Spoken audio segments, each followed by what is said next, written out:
ದಿನಾಂಕ 18/3/2026 ಸದನಕ್ಕೆ ನಿಗಮ ಹಾಜರಾದ ಸದಸ್ಯರುಗಳು C. Puttarangashetty, Prabhu B. Chavan, Rajesh Nayak, K. Shadakshari, Channabasappa, B P. Harish, Vittal Doniba, A. Kiran Kumar Kodgi, Jagadish Shivaguregunti, V. Sunil Kumar, M R. Patil, Mahesh Tenginakai, S. Suresh Kumar, Bheemanna T. Nayak, Hayole Duryodhan Mahalingappa, Ravishankar Reddy, Arbail Shivaram Hebbar, Umanath Kotian, Darshan Dhruvanarayan, Raja Venugopal Nayak, Nemiraj Nayak, Araga Jnanendra, T S. ಶ್ರೀವತ್ಸವ್.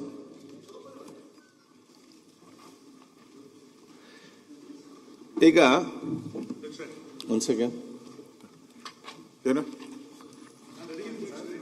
Budget ಮೇಲೆ ಆಯ್ತು ಮಾತಾಡ್ಲಿ. ಒಂದು ಸೆಕೆಂಡ್, ಯಾವ್ದು ಫಸ್ಟ್? ನಮ್ಗೆ ಈಗ ಬೆಂಗಳೂರ್ದು ಮಾತಾಡ್ಬೇಕಾಯ್ತು, ಯಾರು ಇಲ್ಲ ಮಾತಾಡಕ್ಕೆ. ಮುಖ್ಯಮಂತ್ರಿನೂ ಇಲ್ಲ, ಉಪಮುಖ್ಯಮಂತ್ರಿನೂ ಇಲ್ಲ. ಬೆಂಗಳೂರ್ದು 69 ಕನ್ವರ್ಟ್ ಮಾಡಿದ್ರಿ, ಅದು ಚರ್ಚೆಗೆ ಏನ್ ಮಾಡೋದು? ಬರ್ಲಿ, ಮತ್ತೆ ಮಾತಾಡುವ. ಬರ್ತಾರಾ? ಬರ್ತಾ ನನ್ಗೇನೋ ಡೌಟು.